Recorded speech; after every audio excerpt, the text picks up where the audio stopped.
Ask the Messengers, the program that deals with substance abuse, real people telling real stories. Where there is addiction, there is a chance for recovery. We're trying to help save lives on Ask the Messengers.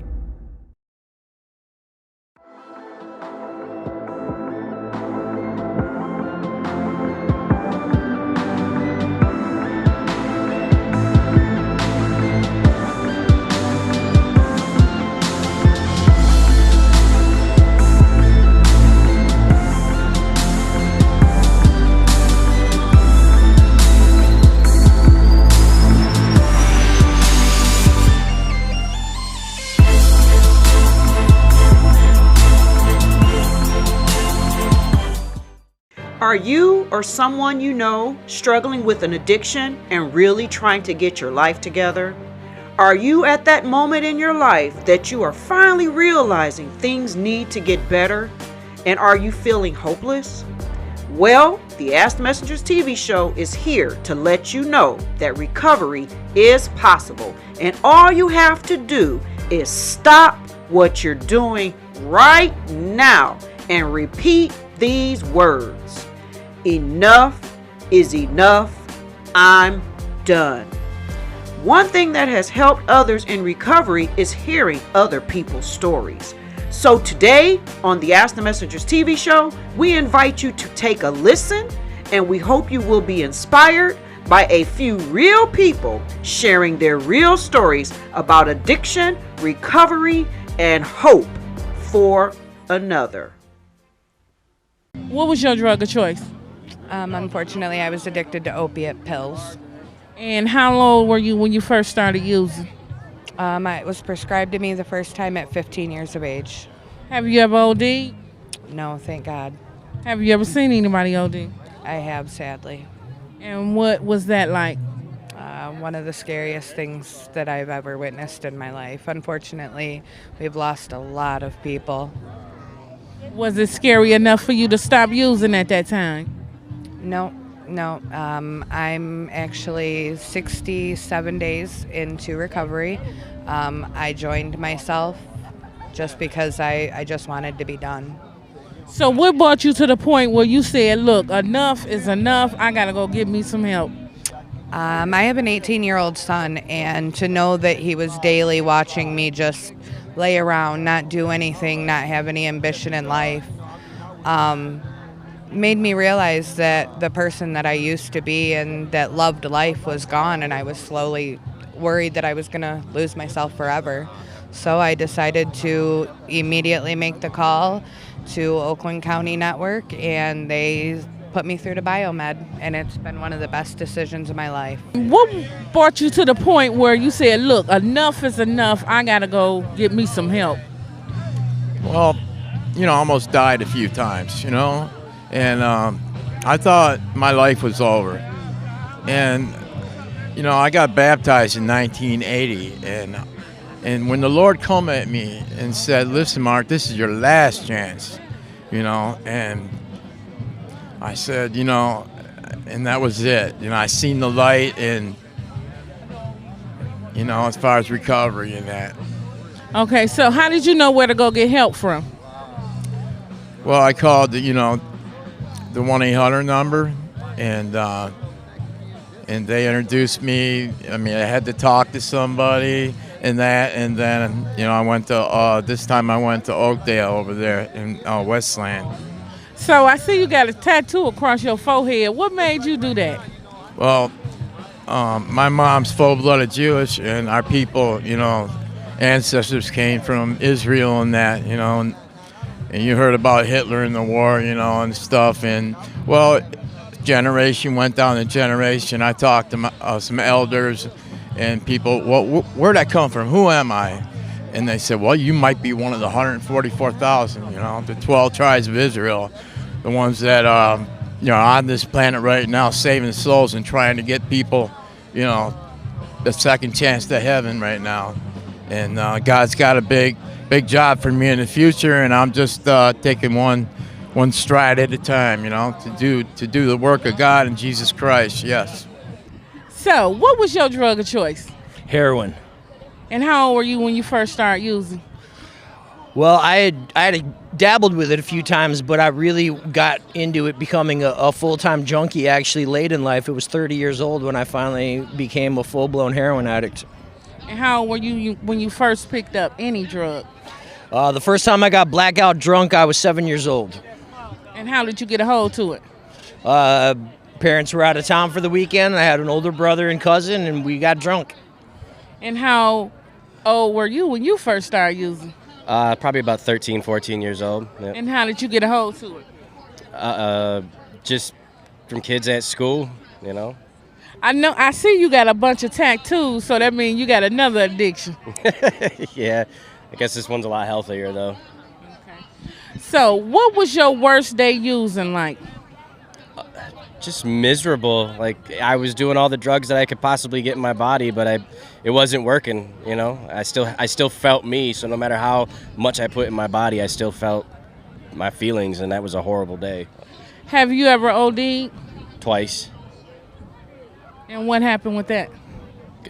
I ended up in the hospital, and I decided it was the drug that was the problem, so I just switched doing drugs. I never thought for a minute that I should stop using altogether. You know, So what actually brought you to your knees and you said, look, it's time for me to get some help? The drugs just stopped working. You know, no matter how much I drank, pills I took, or how much dope I put in my body, I wasn't getting high anymore. How did you know where to go get help at? I knew some people that were involved in some of the programs out here like CARE and MACOSA and stuff like that helped me get into a treatment center. Because I didn't have any insurance or anything like that, so I called some people and they got me on a waiting list. And how did your using affect your relationship with your family? They didn't want anything to do with me. You know, nobody wanted anything to do with me because I would lie, I would steal from them, I would do whatever I had to do to get close to them just to hurt them again. So by the time I was done, the only person that wanted anything to do with me is my stepdad, and that was just because he was trying to help me get clean, you know. And he played a major part in you getting clean? Huge part, yeah. Yep. So if you could say something out there to save a little kid's life, what would you tell them? Maybe they're 7 years old and wanted to pick up right now. When I was that age, I thought that I needed to get high just to be able to feel all right in my own skin. That's a normal feeling to have. So if you're young and you feel like you're not comfortable in your own skin, don't try to get high to escape that feeling just to blend in for a few minutes, because you have no idea when that high is going to run out and when it's going to take over you. You could end up destroying your life just trying to fit in with a bunch of people that ain't even going to be cool with you 6 months from then, let alone the rest of your life, you know?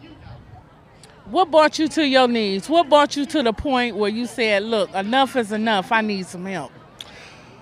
I found out that I was going to be a dad, and I was sure that once my child was born that was going to be the thing. Not understanding the disease of addiction, I thought that was finally the line in the sand that I wouldn't cross. Once I had a kid, I would stop using dope, and I lasted about 2 weeks after my daughter was born before I was back on the west side of Chicago shooting dope, and that was not my moment of surrender, but that was my moment of clarity, that I needed help, that I could not figure this out on my own, that there were no more lines in the sand to draw that I wasn't going to be willing to cross if I would cross that one once I was a dad.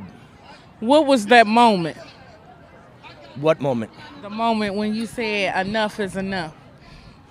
That was the moment of clarity. There wasn't specifically an enough is enough kind of moment. After that, I started to slowly kind of dip my toe in the water to figure out what recovery was. I started to go see a therapist. I went to my doctor. He set me up with an addiction specialist who, over the course of a couple months, convinced me that I should probably go to treatment because I was still trying to figure out a way to do it without going away to treatment. And eventually, he just convinced me that was the right thing to do. I ended up going to treatment about a month later, and walked into treatment, fully surrendered, and have never gone back since. Stay tuned for more of Ask the Messengers.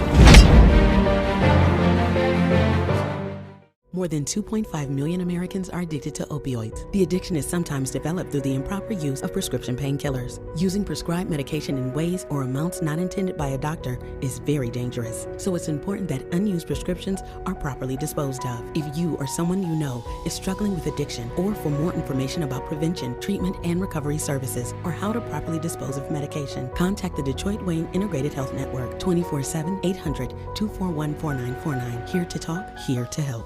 God's World.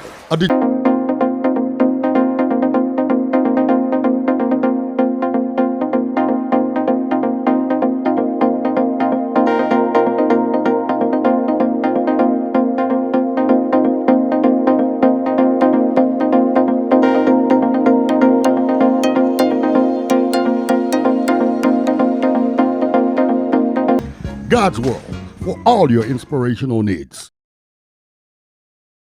I'm Wayne County Treasurer Eric Sabri, encouraging all taxpayers to please take advantage of the several payment options available.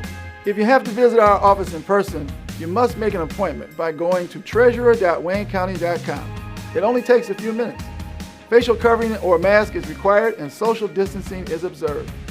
You can also email our office at taxinfo@waynecounty.com or call us at 313-224-5990.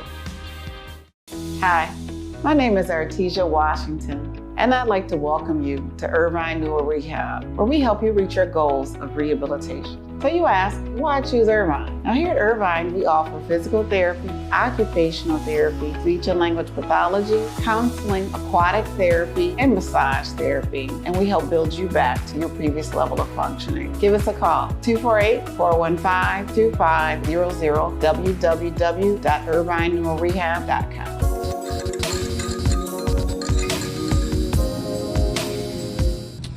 What was your drug of choice?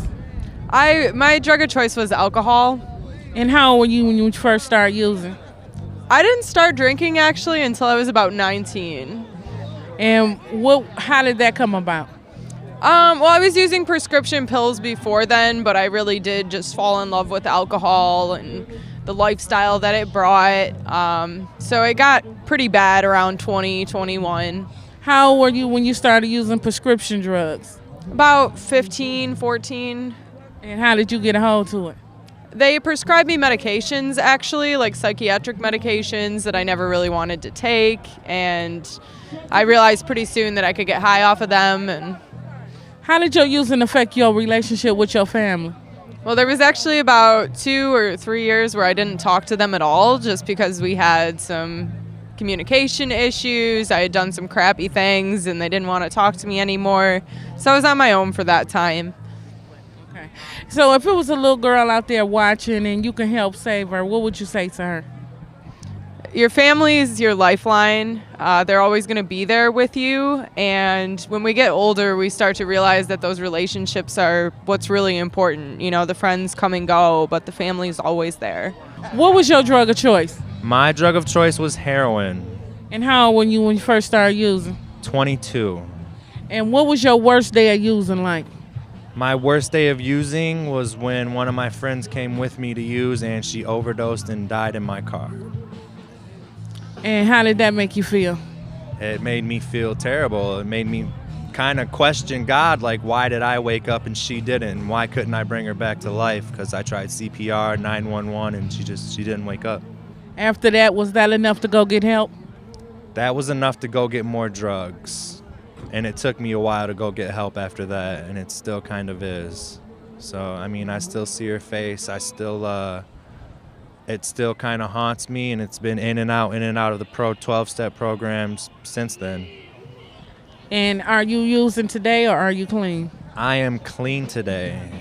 So I'm currently in treatment and I'm leaving tomorrow, and I plan on going to a 3-quarter house, attending 12-step meetings and staying clean. I mean, my life's on the line. I got a 13-year-old daughter who needs me.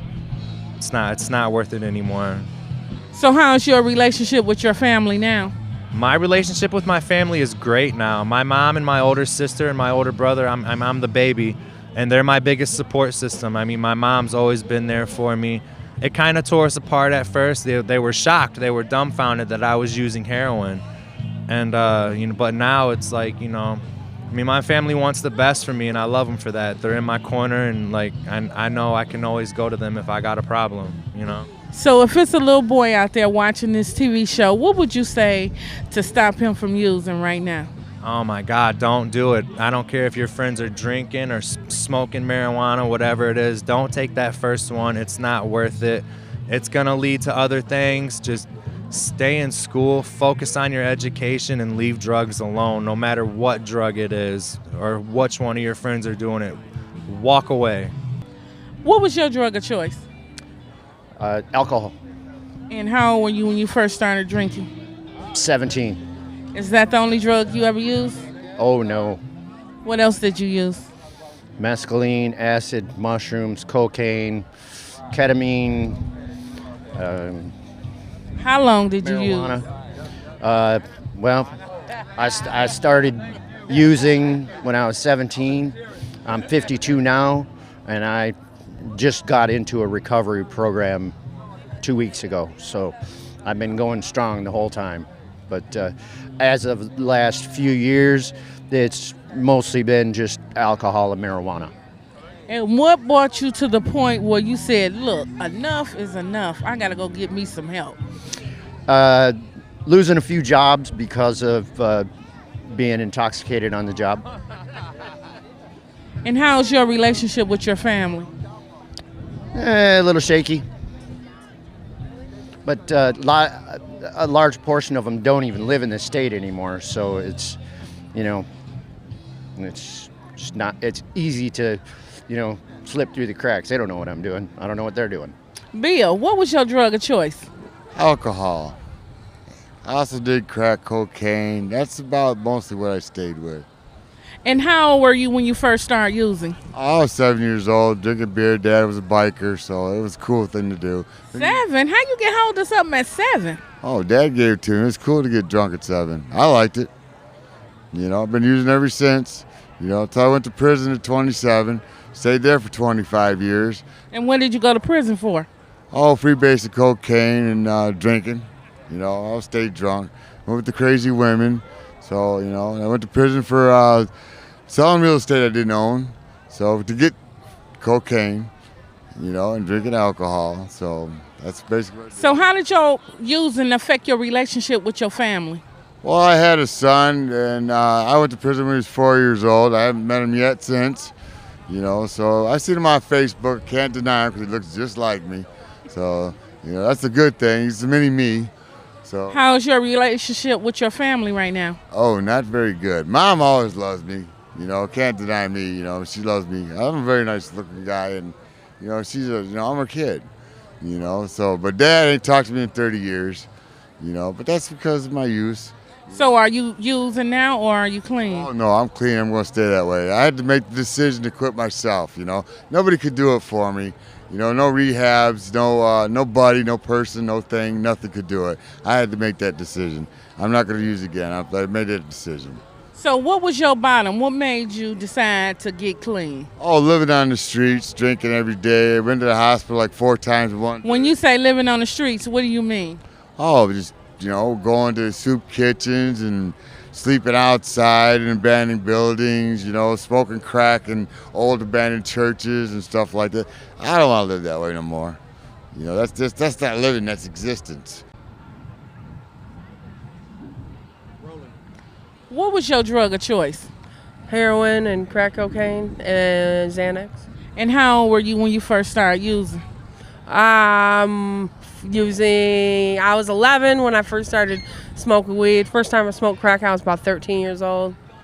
How did you get a hold to it? I got a hold, my dad died of a heroin overdose when I was real young, and my mom, she was a heroin addict my whole life, and my mom seen that I was getting high, and my mom offered to start shooting me up. And I took the offer because I thought it would make us make us a little closer, So your mother shot you, was the first person to shoot you up? Yes, one of the first people. And how did it make you feel? Well, I actually overdosed that time, but I came to. It made me feel like I wasn't nothing to her. It made me feel like crap. It did. But at the same time, I thought we would get closer because she opened up to me about how my dad died of the overdose and everything. She was real reclusive growing up, I didn't know. She didn't talk to us about her addiction. Everything was, I used to have to drive to Detroit with her every day, and she'd shoot up in the car and say, turn your head. And I would not dare turn my head back because I did not want to see it. I never thought I'd get into it, but it got me by its grips. So how did your using affect your relationship with the rest of your family? I stole from my grandma, I stole from my sister, I stole from everybody. I just broke their hearts. They was worried about me. They wouldn't talk to me. They wanted to do tough love. Everything. I mean, I ruined all my relationships with them, but they see that I've changed and I'm building them back. My sister's been real supportive of me. How did your using affect you with jails and institutions? Well, growing up, even as a teen, I was one of the first candidates for juvenile drug court. They was even telling me I was an addict back then, and I was in juvie back then. I turned 18 and was using and stealing, got my first felony, got out of juvie, went straight to jail, and then institutions after institutions. But it wasn't until I was actually ready and it was my choice to do it, till I had to go through enough pain to be able to come out of it. I had to realize how much pain it was causing me and my family. So what brought you to your knees? What made you actually hit bottom? I was, I'm a lesbian, but I used to have long hair, and I was hooking, walking the streets of Flint on the east side. I got kidnapped by some men, and they forced me to do some things. That same night, I got robbed at gunpoint. The next day, my girlfriend and I decided to move to Colorado with her mom and try to get clean from there. And how long you been clean now? I've been clean 3 years. I started off with methadone, tapered down, then went into a Sacred Heart facility, tapered down there, and fought through it. And now I'm part of different programs, Drug Free All Stars. I'm trying to be part of the community, try to help get out the message that all my friends are dying. I got friends dying left and right. I have over 30 friends die. I have a friend die every single week out here. I have from 17 years old to 50 years old, and I'm sick of it. Something needs to be done. Our eyes need to be open. They're starting to get open, but we need to be open them wider.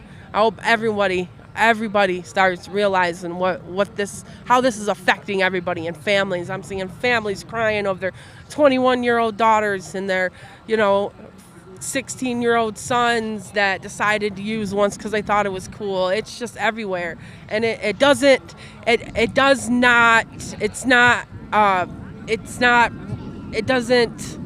Damn, I don't know the word I'm looking for. It doesn't discriminate whether you're black, white, poor, rich, whatever you are. It doesn't discriminate. You know what I mean? Everybody is susceptible to it. They said if I got drunk, if I did coke, I'd be one of the guys. They said meth would help me get through my exams. They said sniffing glue was no big deal. Totally safe. I could party all night. They said heroin would be the best high I ever had. It would help me forget my problems. He said he'd love me forever if I smoked crack with him. They said I wouldn't get hooked after the first hit. They said that Ritalin would help me focus. They said weed wouldn't lead to harder drugs.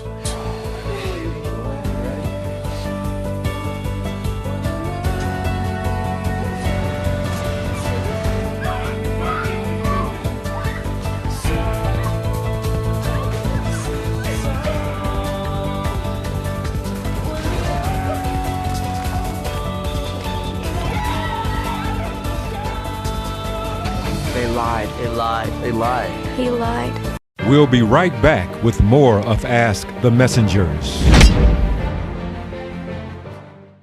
The world is opening up, and when it opens, you want to be ready.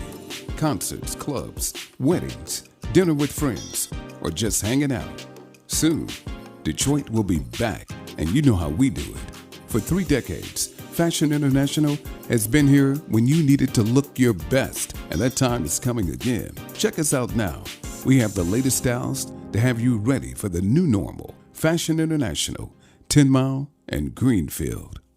If you or someone you know is battling with any type of cancer, you need to read the book by Laverne Moore Slaughter, God Encounters Are Real. In her book, she tells how through prayer and faith, God healed her and set her free from stomach cancer. For more information and to get your copy, visit www.encountersarereal.net.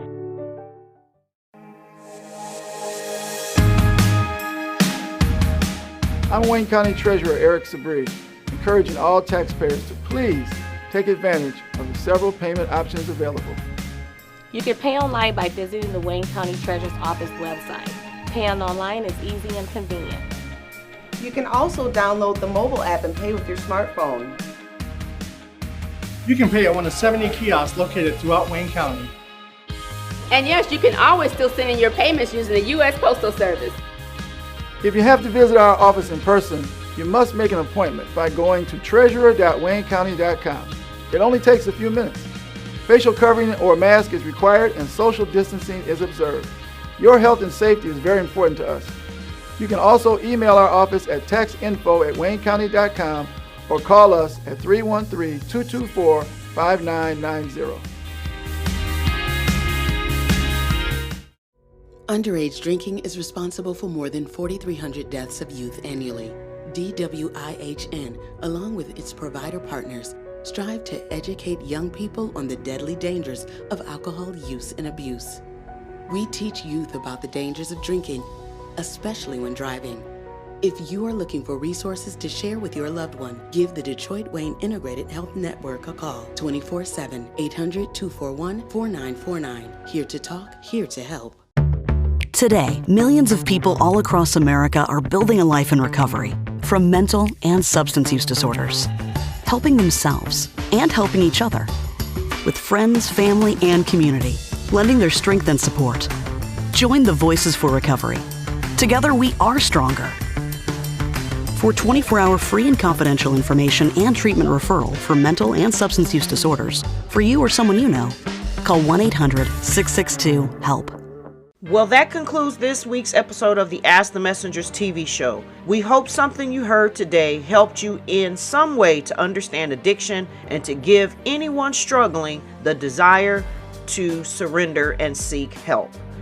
If you or someone you know is experiencing anything that seems to be too hard to handle, please know there is a way out and don't hesitate or be afraid to seek help.